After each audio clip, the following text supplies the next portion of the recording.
Yep. Number 4 here to never, ever, ever, ever run out of content ideas. And actually, Michael, we could have done it with just this point. Oh yeah. It would probably suffice. Yep. But it's simply answer common questions that your audience has, either related to the product or service that you deliver, or related to that general category of things. And all you have to do is go to Google. So I'm going to give you 4 different ways to understand what questions that people have about your product or service. 1, go to Answer the Public, answerthepublic.com. Now, they used to allow a lot more queries, but I think they only allow you to do 2, and then you got to sign up for an expensive plan.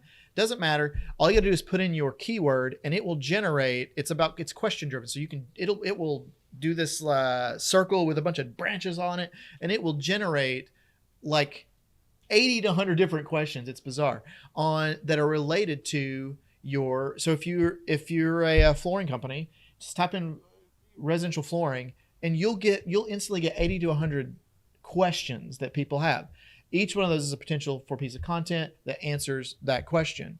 Go to Google. Here's a second one. Go to Google, type in a keyword that you're trying to target or a question, and scroll down to the bottom and go to the people also searched. Google knows that people similar to that also search. I think it gives you like 6 to 8 different questions. Bam, there's 6 to 8 content ideas.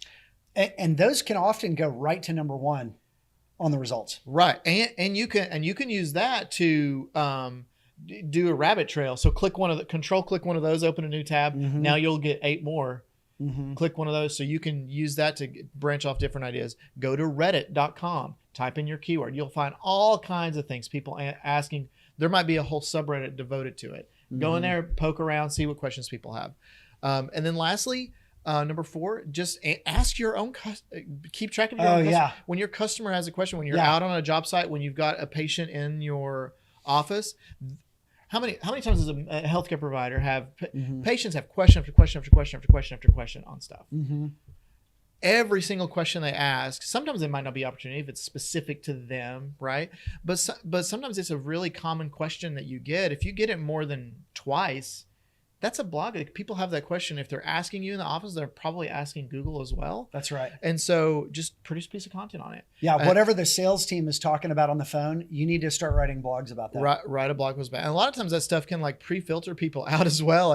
And you can answer, the more questions you can answer on your website, the more they're able to browse around and get questions answered, the less questions they're going to have for you on the phone. It's actually save you some time and sort of pre-qualify people and pre-sell them, because all those questions and objections are already answered on the site. So questions, answer your audience's questions. Like most of the queries on Google are just questions. Yeah. People are curious. Yeah. It's since voice search rose with the use of more audio search devices, it changed the role of questions and answers in search engines. Yeah. So your audience has a huge amount of questions. I was going to say infinite number. That's not true. A huge amount of questions. Find out what those are using these tools I just told you about and answer them. Yeah. Period. That's great. Yeah. And that's of course, sort of an evergreen idea and source of ideas. It's a fountain of ideas.